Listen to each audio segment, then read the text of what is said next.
This is my channel, this is the name, speaking of video games. This is Speaking of Video Games, and I'm about to be Speaking of Video Games. Welcome and such. Here we are speaking of RoboCop for the Microsoft Xbox.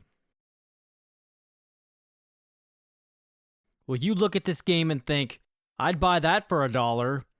Or will you declare it to be a scumbag and tell it that scumbags see the judge on Monday morning? These are the kinds of things that I lay awake at night thinking about. Speaking of RoboCop for the Xbox, it was developed by France's own French developer Titus Interactive and published by France's own French publisher Titus Interactive in the year 2003. The Xbox version was oddly the only console version released in the United States, while other parts of the world received versions for the Sony PlayStation 2 and Nintendo GameCube. Please, I beg you.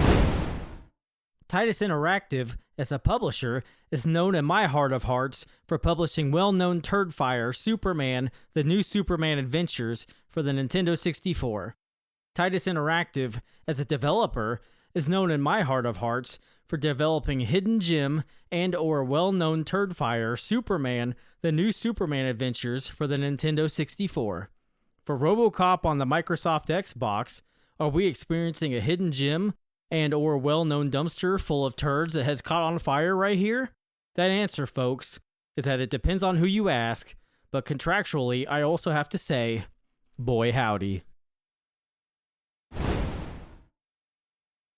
This release of a video game was marketed to fans of the character RoboCop, who was super swell and also the epitome of cool, but everybody should have already learned all of that in primary school. He was half man, half cop Alex Murphy, but now he's a half man, half robot, all policeman fuzz 5-0 cop, and he's all the better for it. RoboCop has graced many types of media, and hopefully he never stops.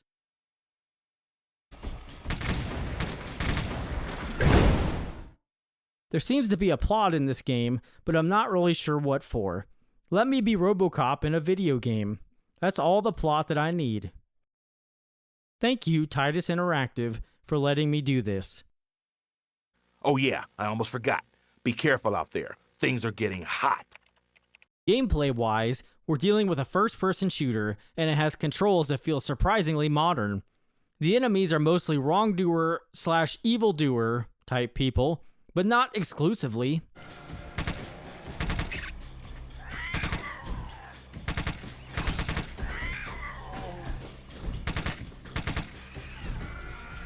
Shoot him, dude. There's a single-player campaign to play through, but no multiplayer to be speaking of. There are even some behind-the-scenes video extras about the development of the game that you can watch. Somebody in this world might find that interesting. I do. RoboCop himself certainly seems to, also. He narrates all the behind-the-scenes footage. I'm kinda okay with the idea of RoboCop narrating all things that need narrating. Hi, it's me again, with Matthias, an artist. And this is RoboCop. Probably the greatest game ever. At this point, mind if I zip this up? Because I think I've said more than needed about 2003's RoboCop for the Microsoft Xbox. Critics despised it when it was released, but I find it to be thoroughly playable nowadays. Like and subscribe to my channel if you really want, I guess, and consider having a fantastic day. Alright, bye. Investigation has led us to the offices of Titus Interactive in Paris, France, where we are about to meet an informer who will supply us with the information we need to bring our investigation to a successful conclusion.